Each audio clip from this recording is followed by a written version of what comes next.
This is Dr. Aparna. I am your emotional healing synergist.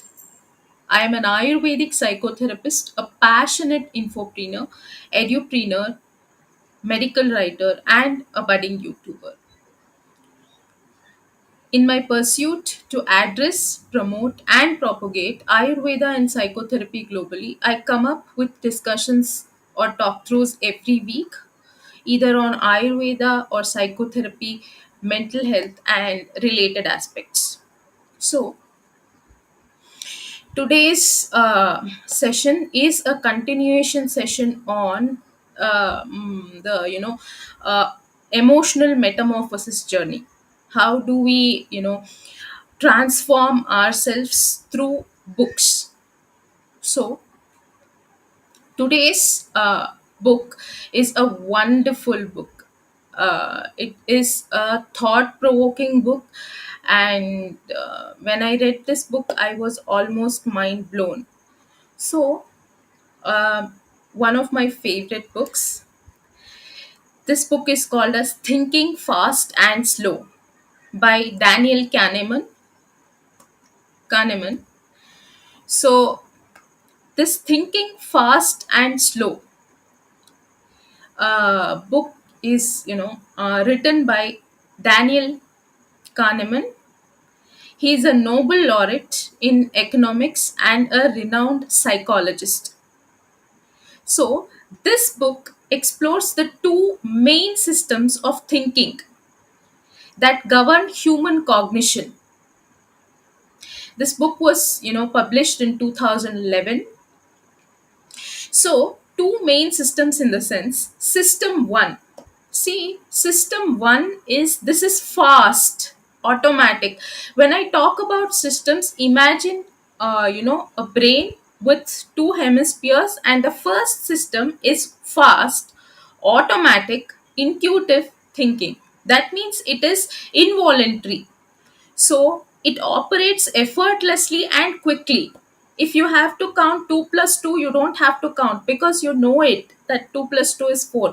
If you happen to go near the fire, you suddenly take your hand off from the fire because you know the fire would burn your hand or burn your organ. So, this is the fast and automatic and intuitive thinking. This operates effortlessly and quickly, making snap judgment and decisions based on heuristics. Heuristics are mental shortcuts and intuition. So, however, if this system 1 is not used correctly, this can lead to biases and errors. So, this is slow, deliberate. The system 2, this is system 1. Next is the system 2. System 2 is slow, deliberate, and analytical thinking. It analyzes, logical and analytical thinking. It requires efforts, conscious attention, and logical reasoning. So, the system 2 thinking is more deliberate and takes time to process information thoroughly. So, reading this book, is really a thought provoking because it is if you are interested in reading books on psychology, on neuroscience, this is one of the book you have to read. So, as I said, the system 2, there are two systems. One is fast, one is slow. One is automatic, one is deliberate. One is intuitive thinking, one is analytical thinking. So, one is effortless, one requires effort. One is, quick, and another is conscious attention. One is, on making snap judgments like this, and one is by logical reasoning. So, this book, in this book, the author delves into various cognitive biases. Cognition means thinking. Various thinking biases and heuristics, as I said, you can understand it as mental shortcuts. I'll explain it in the session. What exactly is heuristics that influence decision making, showing how they impact areas such as economics, psychology, and everyday life. Even though the author is a psychologist, he is a very good economist as well. So, these cognitive biases and heuristics will influence not only the decision making but also influence how areas like economics, psychology, and everyday life can be impacted. So, in this book, he provides with numerous examples and case studies to illustrate these concepts. So, this book emphasizes that both systems play crucial roles in our thinking, but they have their strengths and weaknesses. So, here author argues that understanding the interplay between system 1 and system 2 can lead to better decision making, improved problem solving, and a deeper understanding of human behavior, that is psychology. So, thinking fast and slow. This book has been widely acclaimed because of its insights into human cognition, that is, thinking. So, and has significant impact on fields ranging from psychology and economics to the business and the public policy. So, and about the author, Daniel Kahneman is, a psychologist and an economist. So he is renowned for his groundbreaking work in the field of behavioral economics and cognitive psychology. So his most notable work, is has focused on revealing the systemic biases and heuristics, that is mental shortcuts that affect how people make judgments and decisions. So in 2002, Kahneman was awarded the Nobel Prize in economic sciences for his groundbreaking contribution in the integration of insights from psychological research into economic science, particularly concerning human judgment and decision making under uncertainty. So, thinking fast and slow. If you ask me, why should we read this book, Aparna? See, this book has so many practical applications. Because how, before delving into the book, what are the contents of the book, what are the concepts explained, what are the examples? So why this book is important is to understanding human decision making. So this book provides profound insights on how our minds work and the processes that govern our decision making. So, practical applicability is this understanding can be applied in various aspects of life, such as personal finance, career choices, and everyday problem solving. So, recognizing cognitive biases. So, we can recognize cognitive biases. So cognitive biases mean thinking biases. How? So here author exposes the numerous biases that influence on our thinking. By shedding light on the common pitfalls in judgment. That means where we fail in judging things, in judging, you know, um, and the practical applicability is awareness of the biases can help us make more informed and rational decisions. So more thought through decisions we can take both personally and professionally, and this improves critical thinking. That means this book encourages readers to engage in system 2 thinking, that is promoting more deliberate and analytical approaches to the problem. So more thought through approach, promotes, and practical applicability here is enhanced critical thinking skills. Critical thinking is when you um, go through every aspect of it and more thought through. and more logical and analytical approach. So this can, what can this do is, this helps in problem solving, and this helps how to communicate for more effective communication and improve decision making in complex situations.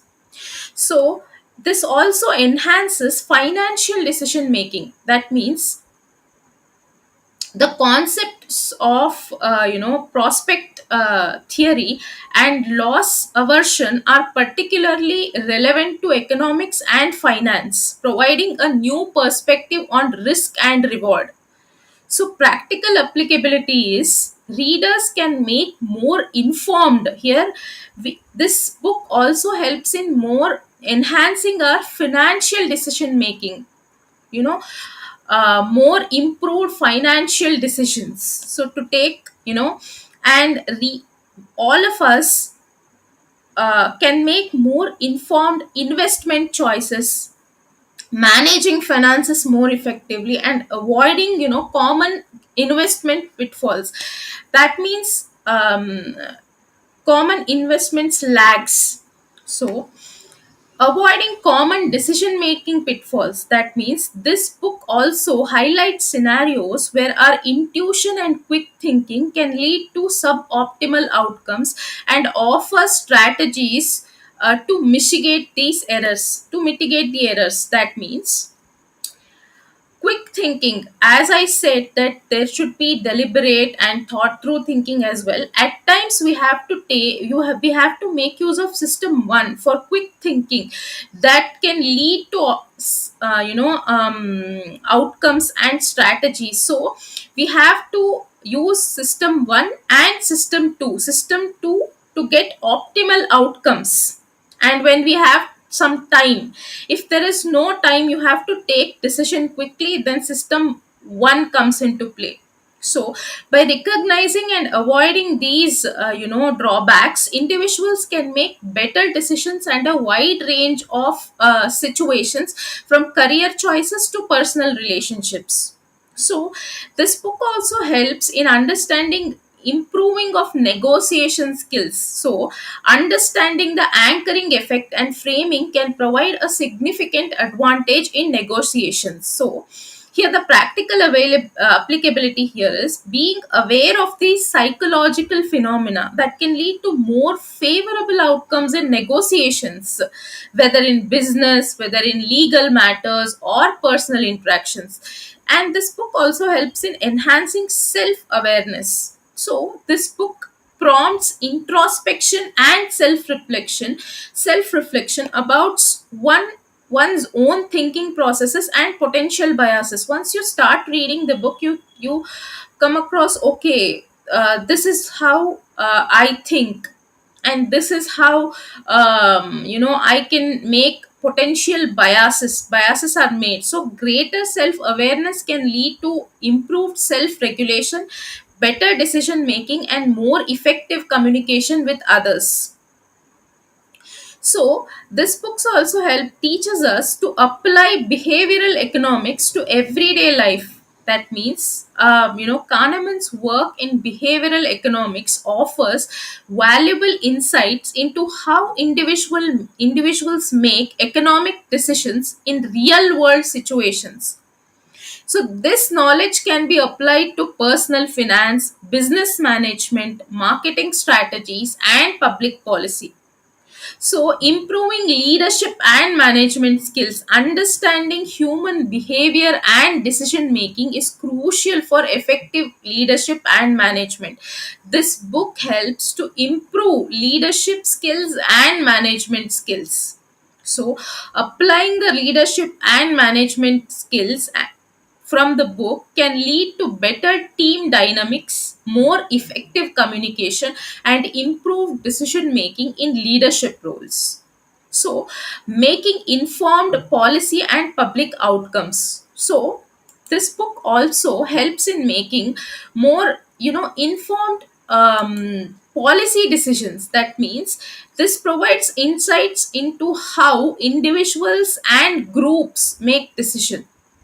So policymakers can use this knowledge to design more effective policies and interventions that take into account the biases and heuristics that influence the public behavior.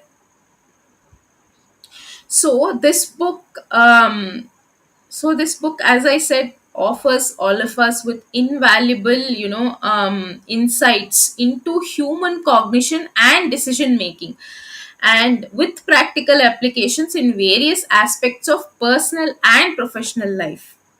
So, while delving into the book, what are the concepts explained in the book? So, as I said, the main thing which is talked about is System 1 and System 2.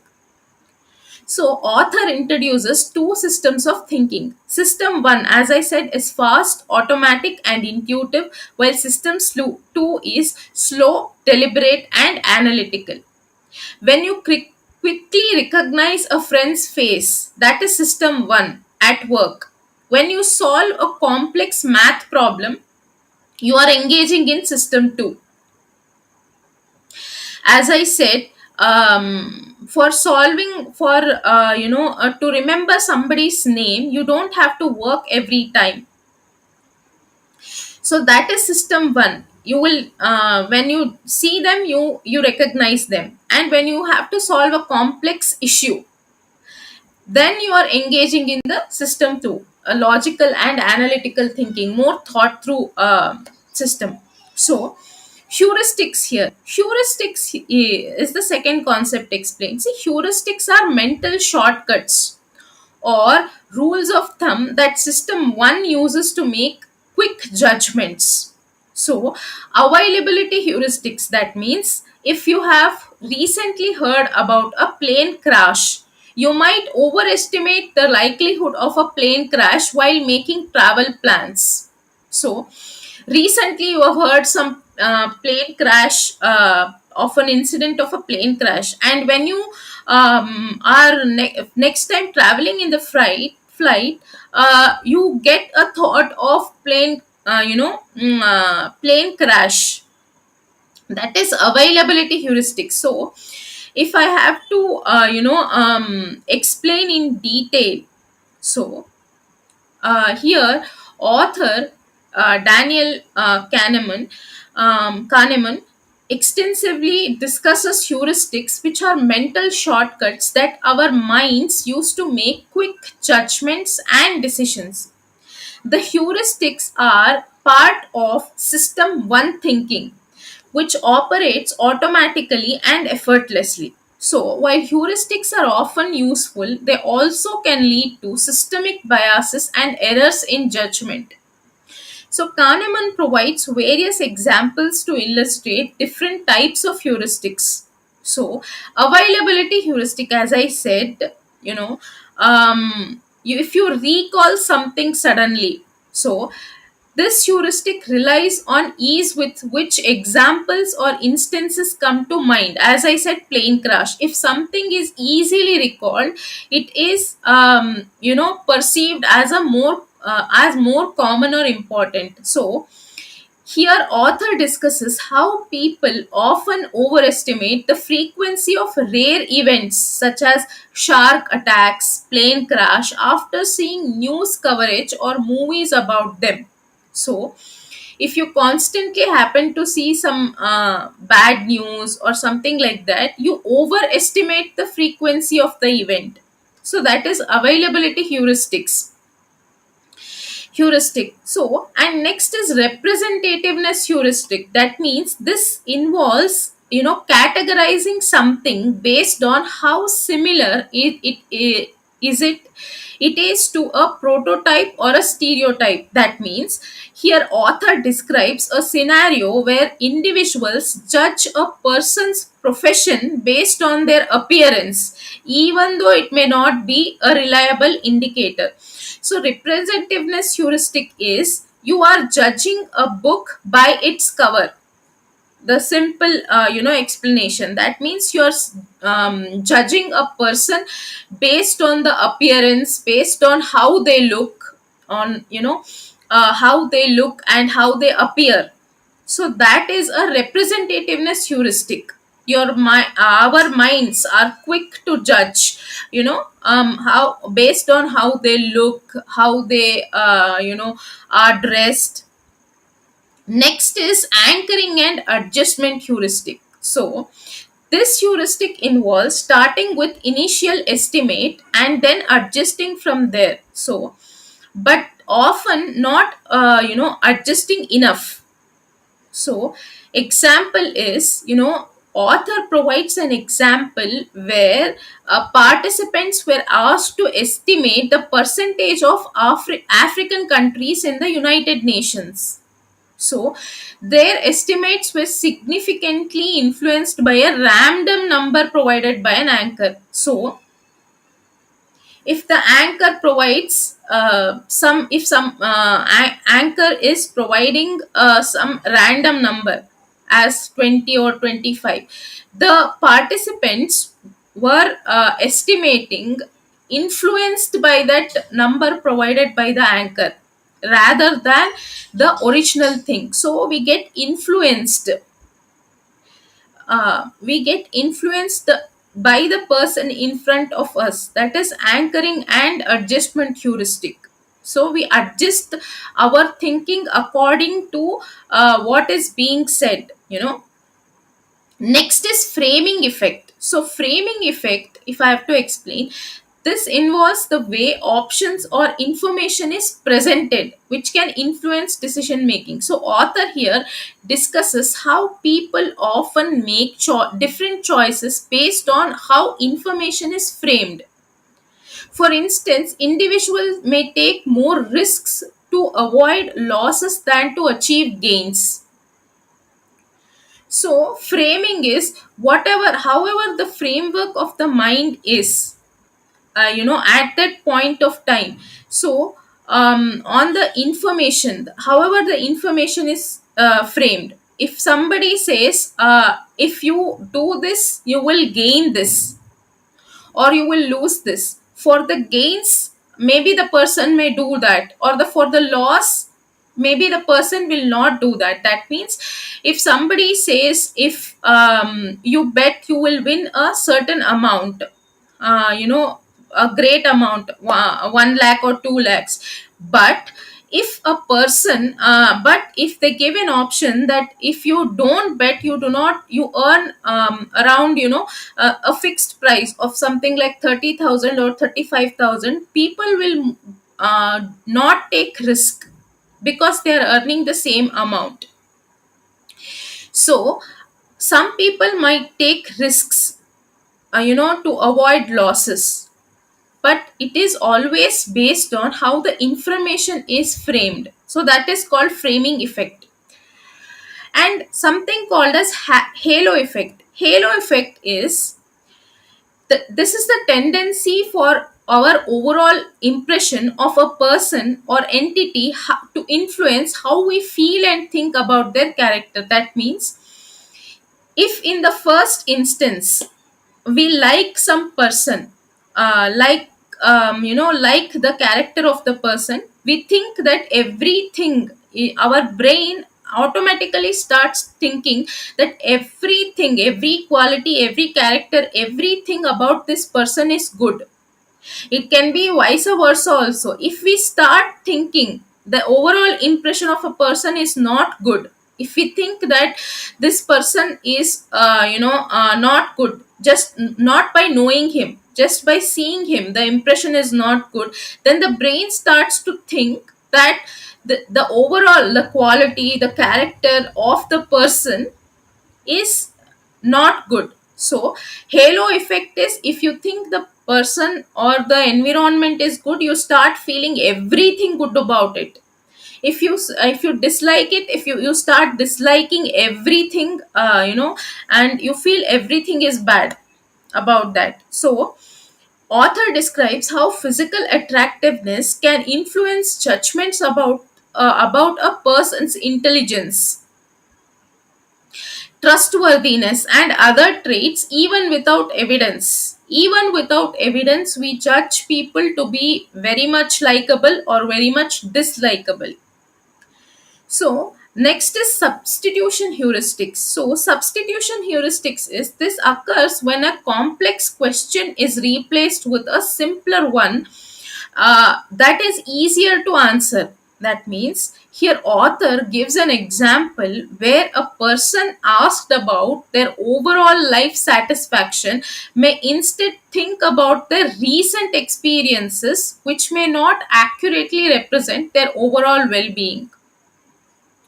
So, if a person has to answer a complex question and the question is asked, but here substitution heuristics is the person links that question to make it simpler. He links that to recent events.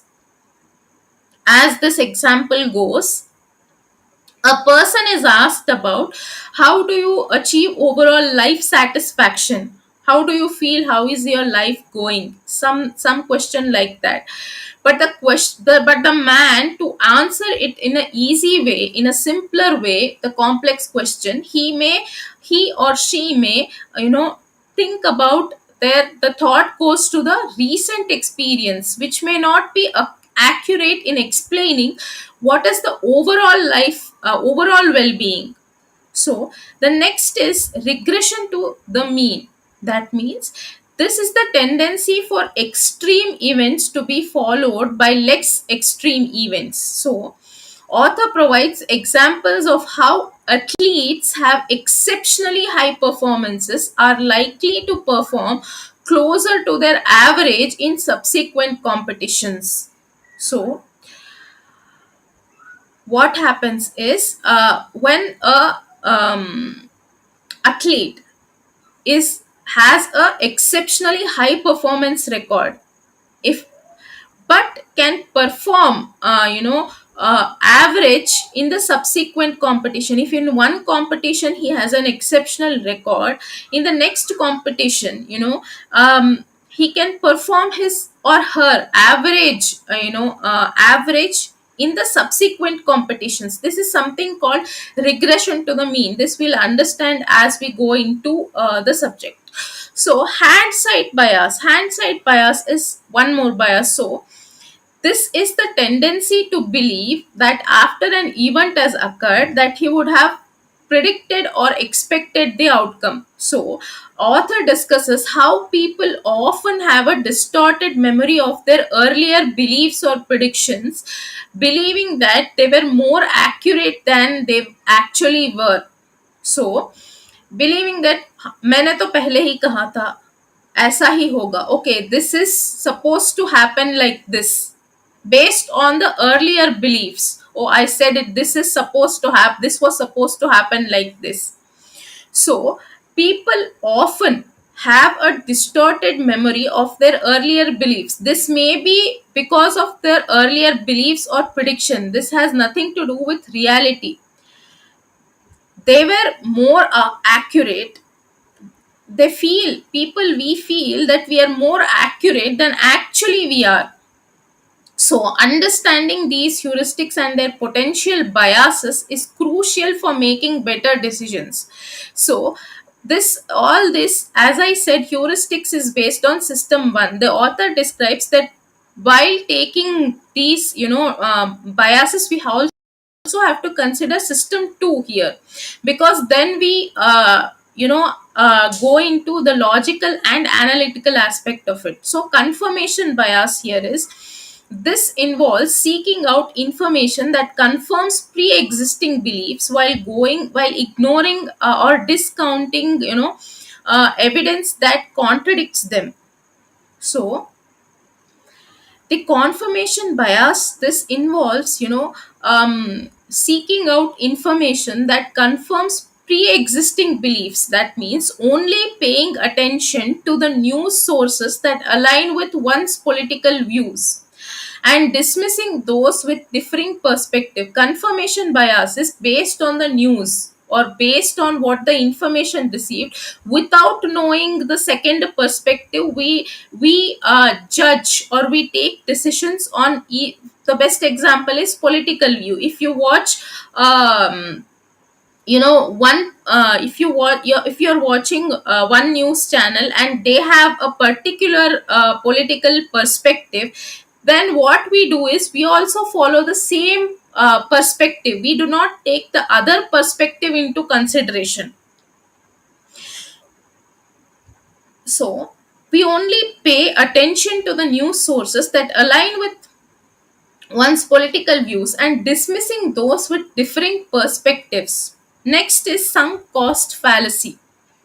So the sunk cost fallacy is very much important because this involves continuing an endeavor or decision based on the resources already invested, regardless of the likelihood of success. That means continuing to pour money into a failing project. You know that the project is failing, but you still continue to invest into that project because you have made a significant investment and you don't want to quit now, even though you know that this project will fail. That is called sunk cost fallacy. So I have invested in this project much, so now I will furthermore invest and see I don't lose. Instead, although we know that this project is failing, that means the sunk cost fallacy is a cognitive bias. That means a thinking bias that occurs when individuals continue to invest time, money, and or resources into decision, or project based on resources that have already invested. That means even when it is clear that the investment is unlikely to yield a positive return. That means we know that the project will not yield a positive return, still investing into the same project, investing time, money, and resources. In other words, people often feel compelled to continue with the course of action because they've already invested so much. So this can happen in many ways, not only in business. So the fallacy arises because humans have a natural aversion to loss. We all have naturally aversion to loss, and we tend to view the resources that we have already invested as a loss if they were to abandon the endeavor. That means the emotional attachment to past investments can cloud judgment and lead to irrational decision making. That means business investments. So as I said, business investments I have already mentioned. So a company has invested significant capital and resources into a project, but it becomes evident that the project is not meeting its objectives and is unlikely to become profitable. So sunk cost fallacy in action is, instead of cutting their losses and redirecting resources to a more promising project, the company continues to pour resources in the failing project in the hopes of recouping their initial investment. They don't want the loss, they want to recoup. They want to get back their initial investment. They're again investing into resources into the same project. So in personal relationships as well, so a person has been in a long term troubled, toxic relationship, you can say, despite recognizing that the relationship is causing unhappiness and not likely to improve. They stay in it because they have invested so much time and effort. So this is so true. People have invested so much time, effort, and emotions in the relationship. They do not want to get out of that relationship. So the individual may feel that ending the relationship would mean wasting the time they have already spent, leading them to stay in an unsatisfying situation. The next thing is education and career choices. So, a student has invested several years in pursuing a particular degree. But as they near completion, they realize it's not aligned with their interest or career goals. So, a student has invested several years in pursuing some engineering, but as he or she is in the final year, they realize that they are not aligned with their interest or career goals. Their passion is different, their goals are different. Those, so the student may be reluctant to change paths, even if it means pursuing a different field that would ultimately lead to a greater satisfaction and fulfillment, because he or she has invested so many years into this and money into this. So they are reluctant to change paths. Next is gambling. In gambling as well, a person has already lost a significant amount of money at a casino and continues to gamble in the hopes of winning back their losses. So, despite the likelihood of further losses, the individual continues to gamble based on belief that they need to recoup what they have already lost. So next is home renovation. So a homeowner starts a costly renovation project, but he encounters unforeseen problems and escalating costs. So it becomes clear that completing the renovation may not be financially prudent. Once you start a home renovation project, then you come to know that the budget, there are many problems and the budget is not as you have planned. So but instead of stopping the project, the homeowner may feel compelled to continue because of the money and effort already invested, even though it may not be the wisest financial decision. So next is the overcoming the sunk cost fallacy. So recognizing and overcoming the sunk cost fallacy, this is very important, involves in separating emotions from rational decision making. So it is important to evaluate decisions based on the future potential rather than dwelling on past investments. So seeking advice from unbiased parties and considering the potential benefits of redirecting resources can help individuals make more rational choices. So uh, there are so many things to discuss about this book, Thinking Fast and Slow. I have not even entered into most of it. This was just the introduction. We'll talk about the biases, we'll talk about the chapter wise summary in the next session, because we are short of time. So we'll talk everything in the next session. So stay tuned, and if you have already read the book, let me know what are your highlights and key takeaways of the book. And if you want to point out any important key takeaway or an insight, you can comment that in the comment section, and I'll be back in the next session. So thank you and namaste for today.